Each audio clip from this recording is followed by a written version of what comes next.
Have you ever stopped to think if legal rights have an expiration date? Well, it turns out they do.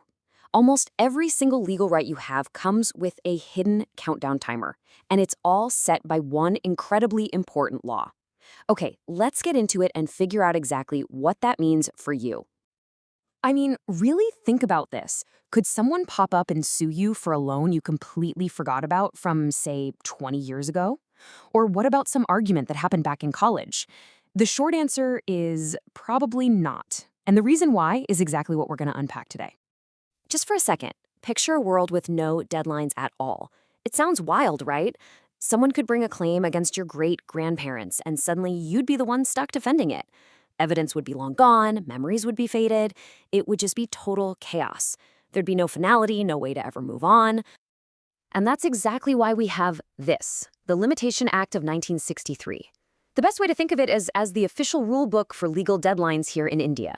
Its whole job is to stop that chaos and bring some order and finality to disputes by setting a very clear time limit on when you can take someone to court. So what this law really does, at its core, is start an invisible countdown clock for every single potential legal action. The second you have a right to sue someone, that clock officially starts ticking. And let me be clear, these time limits, they are not just suggestions. They are absolutely non-negotiable. The wording in the Act itself is what's so powerful here. Section 3 is crystal clear. It says a case filed after the time limit shall be dismissed. Now notice, it doesn't say may be dismissed, it says shall be. This means the court has zero choice in the matter. Even if the other person doesn't even bring it up, the judge is legally required to throw the case out if it's filed too late. That deadline is everything. So, that leads to the million-dollar question. How long is the countdown?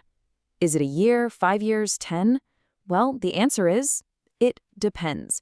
The Act comes with this huge, detailed list. It's called the Schedule, and it lays out the specific time limit for pretty much every type of lawsuit you can possibly imagine. And the time limits are all over the place.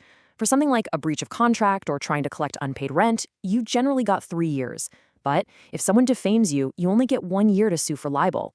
And then for the really big stuff, like recovering possession of your land, the clock runs for a whole 12 years. Let's zero in on this number, because it is by far the most common one you're going to see. 3 years. That's the standard time period for most civil suits. We're talking things like getting your money back on a loan, suing for the price of goods you delivered, or pretty much any dispute over a contract. For all the day-to-day stuff, 3 years is the magic number to keep in your head. Okay, now for the other big one, 12 years. This much longer period is saved for the really serious issues, mainly anything to do with immovable property, land and buildings. If someone has illegally taken over your land, you have a 12-year window to file a lawsuit and get it back. But after that, well, that's when things get very interesting. But hold on. Is this countdown always running no matter what? What if you couldn't possibly have known you needed to sue? Well, the law actually has a little bit of mercy built in. There are very specific situations that can either pause the clock before it even starts, or in some cases, reset it completely. Let's see how that works. So there are two key ideas here. Pausing the clock means its start gets delayed. For example, if the person who needs to sue is a minor or of unsound mind, what the law calls a legal disability, the countdown doesn't even begin until that disability is over. Resetting, on the other hand, is when the clock is already ticking, but something happens that winds it all the way back to the start, giving you a fresh countdown. Section 17 gives us a perfect example of pausing the clock. Let's say someone commits fraud against you. It would be totally unfair for the time limit to run out before you even realize you've been cheated, right? So the law says, in cases of fraud, the clock only starts ticking from the day you actually discover what happened or the day you could have discovered it with reasonable diligence. Now, what about resetting the clock? Well, I like to think of this one as a legal snooze button. The alarm, that final deadline, is getting closer and closer, but one specific action can hit snooze and push it back, giving you a whole new block of time. And here's exactly how you hit that button. Section 18 is all about this. It says that if a person who owes you a debt acknowledges that debt in writing and signs it, and this is key, before the original time limit is up, then a whole fresh period of limitation starts from the date of that signature. So a simple signed email or letter admitting they owe you the money can restart that 3-year clock all over again. Okay, so we've talked about the clock, and we've talked about how to pause or reset it. But what happens when time just runs out? For most cases, it just means you lose your chance to go to court. But when it comes to property, the consequence is so much bigger, and it's permanent.